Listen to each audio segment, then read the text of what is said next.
వారి కుటుంబ సభ్యులకి వైఎస్ఆర్ కాంగ్రెస్ పార్టీ తరఫున ప్రగాఢమైనటువంటి సానుభూతిని తెలియజేసుకుంటూ ఫ్లైట్లో ఉన్నటువంటి ప్యాసింజర్సే కాకుండా అక్కడ ఏదైతే జనావాసాల మధ్య కూలిపోయినటువంటి విమానం ఒక డాక్టర్స్ బాయ్స్ హాస్టల్ మీద కూలిపోవడంతో కొంతమంది మెడికోస్ కూడా చనిపోయారని చెప్పి వార్తలు వస్తూ ఉన్నాయి.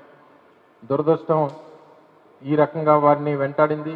మరి ఎంతమంది ప్రాణాలు మరి ఇంకా పూర్తి లెక్కలు ఇంకా రావాల్సినటువంటి పరిస్థితి ఉంది. ఏదేమైనప్పటికీ నాకు తెలిసి దేశ చరిత్రలో ఇటువంటి పెద్దగా ఫ్లైట్ యాక్సిడెంట్ అనేటువంటిది నాకు తెలిసి ఇదే మొదటిదని చెప్పి నేను అనుకుంటా ఉన్నా.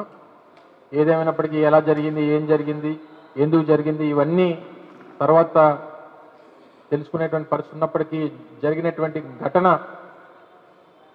మన దేశ ప్రజలందరినీ కూడా దిగ్భ్రాంతికి గురి చేసినటువంటి మాట వాస్తవం. ప్రపంచ దేశాలన్నీ కూడా వారి తీవ్ర సంతాపాన్ని తెలియజేస్తూ ఉన్నాయి. అలాగే వైఎస్ఆర్ కాంగ్రెస్ పార్టీ జగన్మోహన్ రెడ్డి గారి తరపున అలాగే రాష్ట్ర పార్టీ తరపున అందరి తరపున కూడా తీవ్రమైనటువంటి సంతాపాన్ని వారి కుటుంబ సభ్యులకు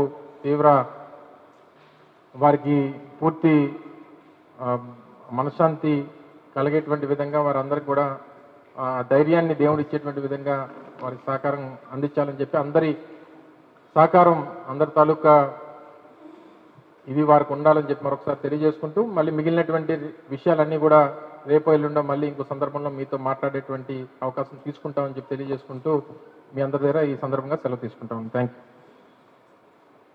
యూ. పార్టీ పెద్దలందరూ కూడా వారి ఆత్మకు శాంతి కలిగేటువంటి దానికి మౌనం పాటిస్తారు. దయచేసి